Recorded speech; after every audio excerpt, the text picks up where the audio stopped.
stormy seas and lost souls. Who is it? She's dreamt of this before. It's coming. Is it? Is it? Is it? They say dreams are visions of our memories, thoughts and fears, as seen by our inner eye.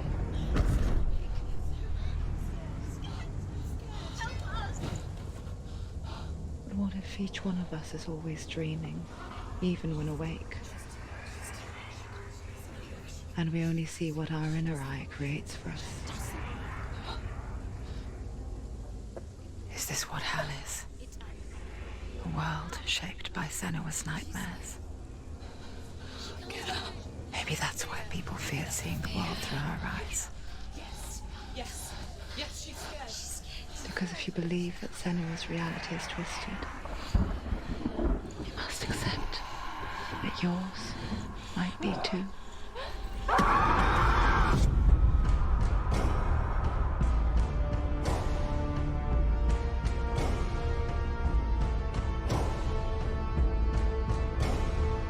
HellBlade Senua's Sacrifice is a video game about Senua, a Celtic warrior on a vision quest into Viking territory. But what sets our hero Senua apart is that she suffers from severe psychotic mental illness. He knows she's getting closer. He can feel her coming closer. She's getting closer. The original idea for HellBlade was to create a classic hero's journey, a journey of suffering, but one where the fantasy world is not another planet or alternate universe, but a world that is constructed in Senua's mind. But to do so would mean putting psychotic mental illness at the center of the experience, a subject that is still considered taboo, and a challenge that was both terrifying and exciting in equal measure. In HellBlade, the starting point was a newly discovered Celtic goddess called Senua in Ashwell, Hertfordshire. When first discovered, her name was thought to be Senua, a name which I liked and kept. I wondered if Senua might have been a Celtic warrior like Boudica who stood up to the Romans. While the Romans had conquered all of Europe, there was a group of Celts up in the furthest reaches of the Roman Empire that could not be conquered, the Picts. And so the Romans built a wall, called Hadrian's Wall, that spans across Britain from sea to sea to keep the Pictish barbarians at bay. The Picts were known for their war paint, painted on with woad, and their matted hair clumped with lime. And so Senua would be a barbarian Pict in this image. What's your name? Senua. I haven't seen you before. I don't live home much. Oh, Zeno's daughter. I have to go. Wait. Orkney is off the coast of Scotland and was inhabited by the Picts, steeped in history and mystery, and so I made Orkney Senua's home and set the stage for a crisis. In the late 8th century, the first Vikings landed on the Orkney Islands. The population of the Picts crashed thereafter, replaced by the Norsemen of the 9th century. Were they wiped out? We don't know for sure, but it would seem likely given the reputation of the Vikings. The Northmen's brutality is legendary. High-ranking leaders and chieftains of the tribes they conquered were often offered as sacrifice to their gods. The most brutal of these sacrifices was known as the Blood Eagle.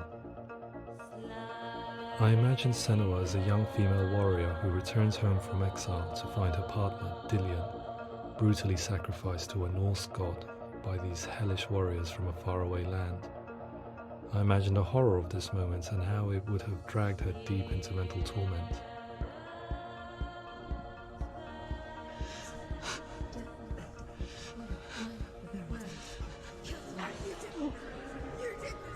No!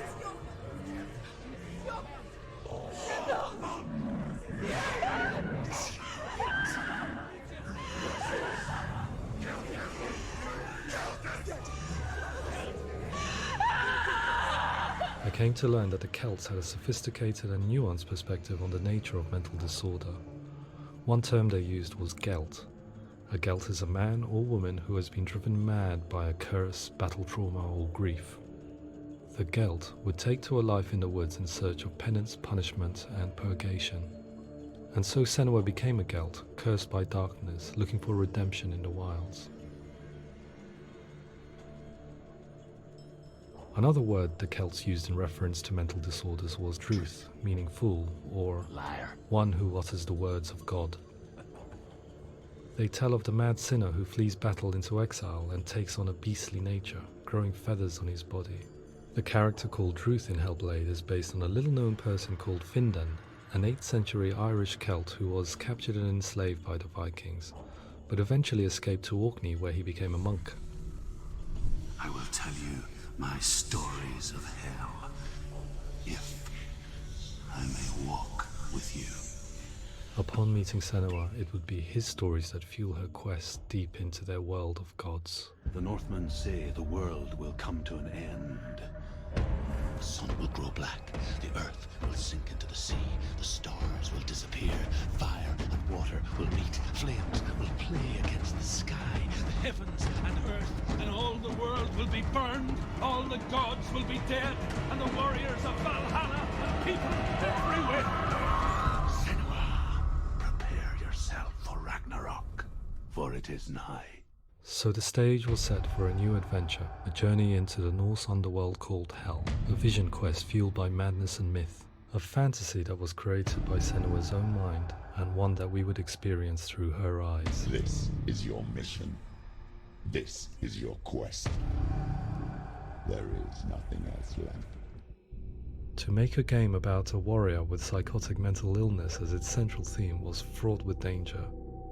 Mental illness, such as psychosis, is still taboo and rarely acknowledged in a century of cinema, never mind the new medium of games.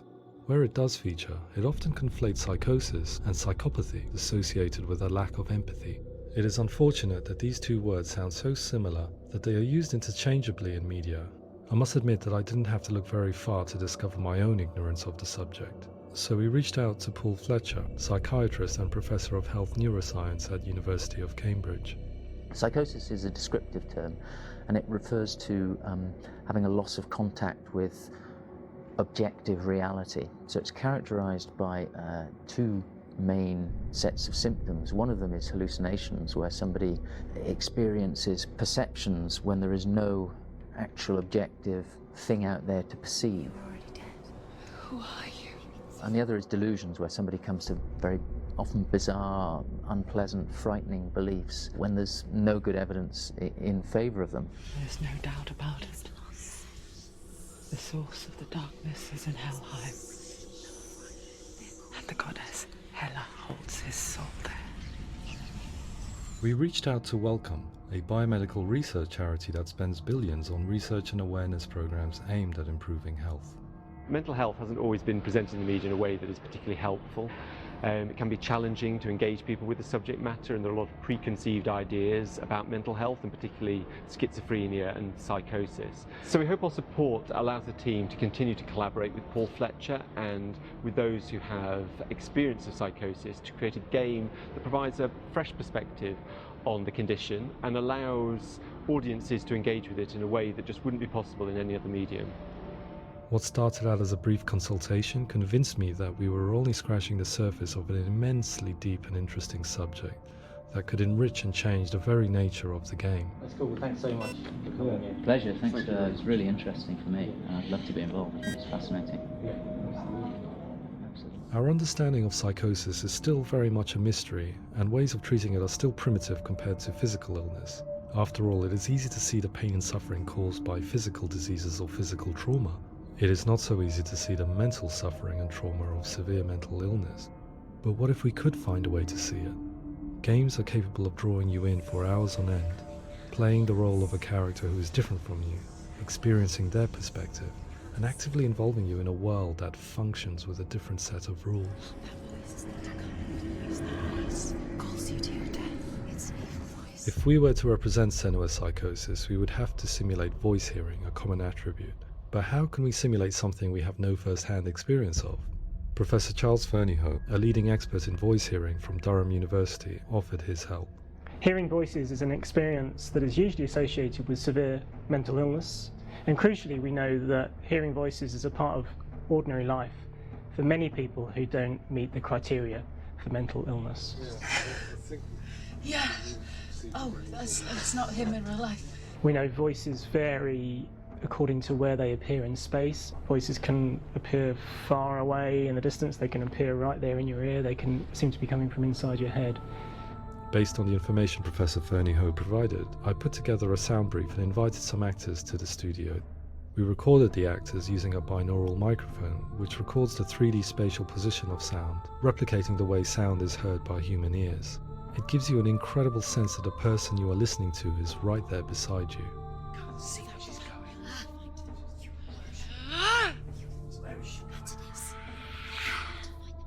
Rachel Waddingham from the Voice Collective came to our studio with 2 young voice hearers to speak to our team. We talked at length about their experiences and they listened to our tests, giving us feedback on how we could improve on it. Everyone hates her. She's cursed. It's very hard to represent what this experience is like, partly because it's such a personal, intense, emotional experience. It's testament to how Ninja Theory have been listening to what the researchers are saying, but also crucially listening to the experts by experience. What they've come up with is so compelling. It's by far the best representation I've heard of what these experiences are like.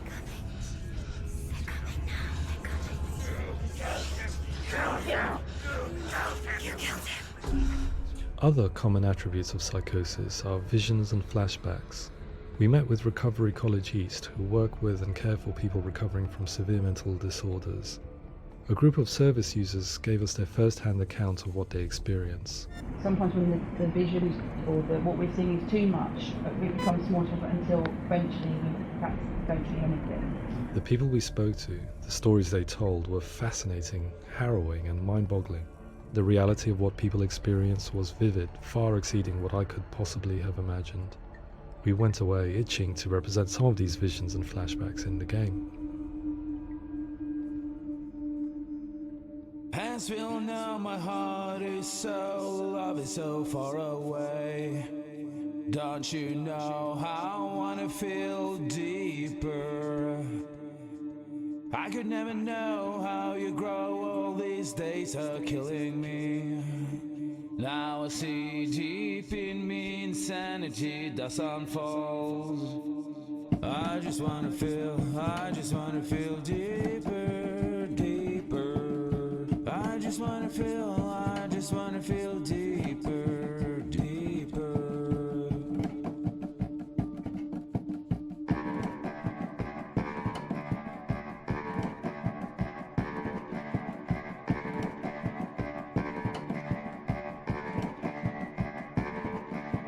As we all know, my heart is so, love is so far away.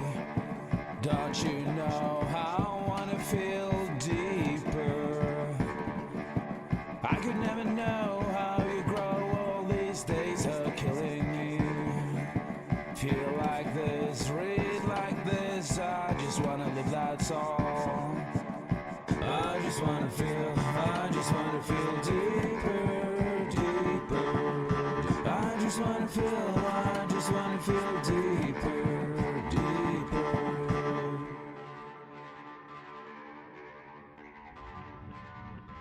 To refine our work, we continue to hold meetings with Recovery College East over the course of a year and a half, showing them what we had achieved so far and refining the in-game representations based on their feedback.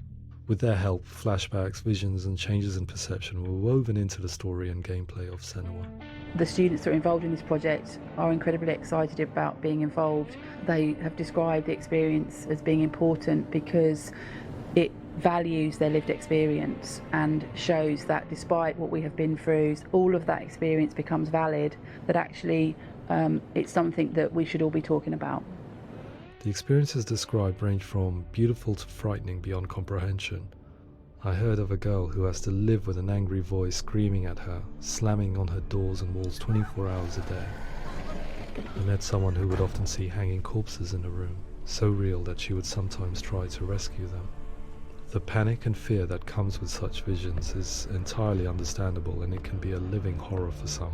Worthless, weak, pathetic. Go on, feel sorry for yourself, because there is no one left to do that for you. I was urged by one fellow that we should not shy away from showing this horror, and so I was perpetually torn in making HellBlade. Had we gone too far with our representations or not far enough? broken and lost. Just like your soul. Come on.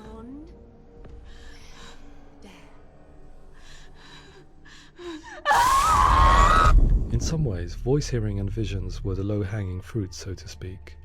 There's another aspect of psychosis that is much harder to explain, but one that I think video games are uniquely able to represent, which are often called delusions.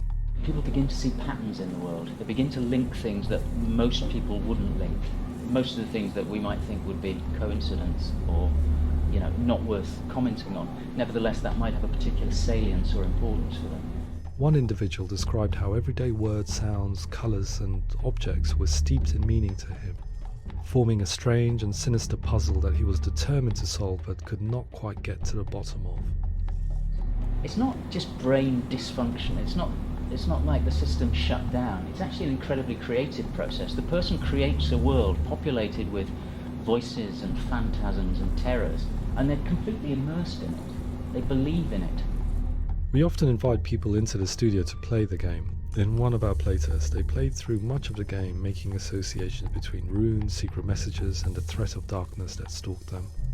There are many things that happen in the world of HellBlade that make perfect sense within the context of Senua's mind. The dark rot that's killing her slowly from within, the secret runes of the gods that block her path to Helheim, and strange associations that exist in the game to confuse you. To complete Senua's quest, you have to internalize and accept the logic and meaning behind these things to progress. Afterwards, they said that they didn't see much evidence of mental illness in the game. People with delusions of all sorts would argue the same thing, that they are not aware of their experience being abnormal in any way. I need this sword. It's important. Representing perception changes and thinking patterns within HellBlade gives us a set of symptoms common in psychosis. But people with lived experience were keen to emphasize another point, that it is wrong to define a person by their symptoms. Quite often, the illness comes not from the symptoms, but from the stigma, isolation and mistreatment that comes about from the rest of society. They say that I'm cursed. What if they're right? I needed someone to portray Senua, someone who could believably internalize her suffering.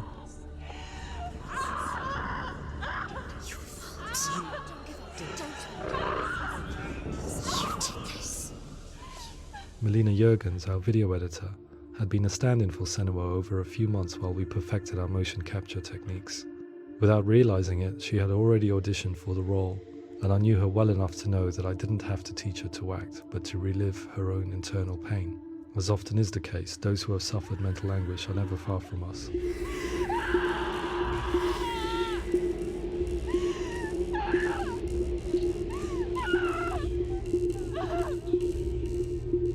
My hope is that by creating a compelling and aspirational character in Senua who feels very much real, albeit in a fantasy setting, we can provide a lens into her reality, a different one to yours, and this is where storytelling comes into play.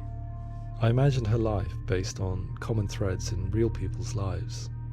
She was always prone to psychosis as a child. Her mother Galina also heard voices and had visions, so perhaps there was a genetic aspect. Or perhaps it was cultural, as she lived within a world without science, of gods and a superstition, as exemplified by her druid father Zimbal. Psychosis developed in her late teens to early 20s and was exacerbated by stigma and isolation at the hands of the clansmen and her father. This darkness. It's spreading. The trauma of seeing her lover Dillian sacrificed tips her over the edge, making her remodel her reality around a concept that connects everything: the darkness. So the question, is what Senua experiences real? Can only be answered by saying, yes, it is real. It is her reality. All of her suffering will have been for nothing. It's just a matter of time.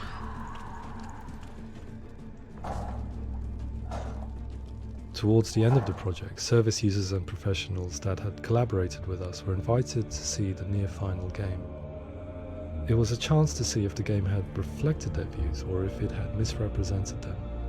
For me, being involved in especially developing Senua's character has been really important, and being able to bring in my perspective and what I see and what I hear and having that built into the game has been a real privilege. It's gritty and it's meaty, and there are some tough subjects in there that are being tackled with honesty.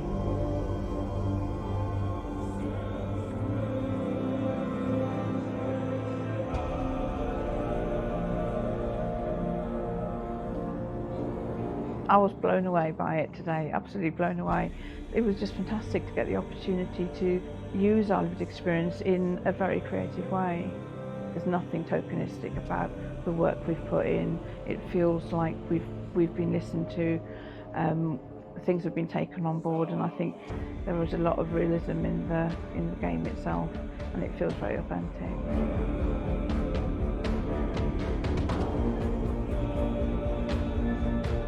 HellBlade will give people a good experience of what it's like to hear voices and have those experiences.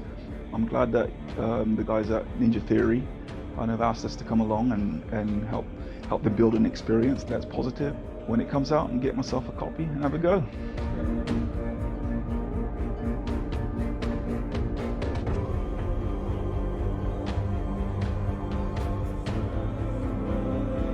I think all the way through I was really inspired by how the conversations have translated into the game in a way that I think I didn't imagine was possible. So wonderful, really wonderful.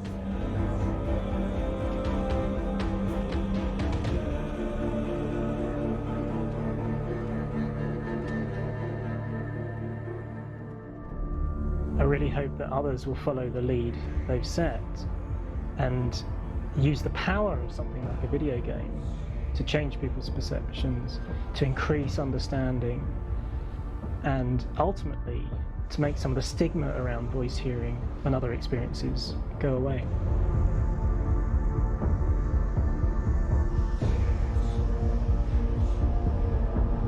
For me, it was really exciting to see something that I explore scientifically being represented so beautifully in a character who's trying to penetrate the mysteries of the environment in which they've been placed, with all of this strange uncertainty and noise and conflicting information that they're getting.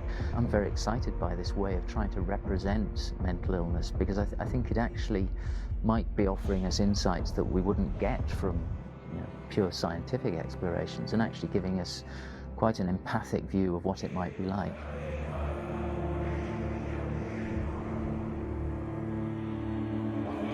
Mental illness has been with us for as long as we have been on this planet, but why? Why hasn't evolution stamped out this weakness from within our gene pool? I often pondered this question until I realized that the question had an inbuilt flaw. It assumes that being and thinking differently is a weakness.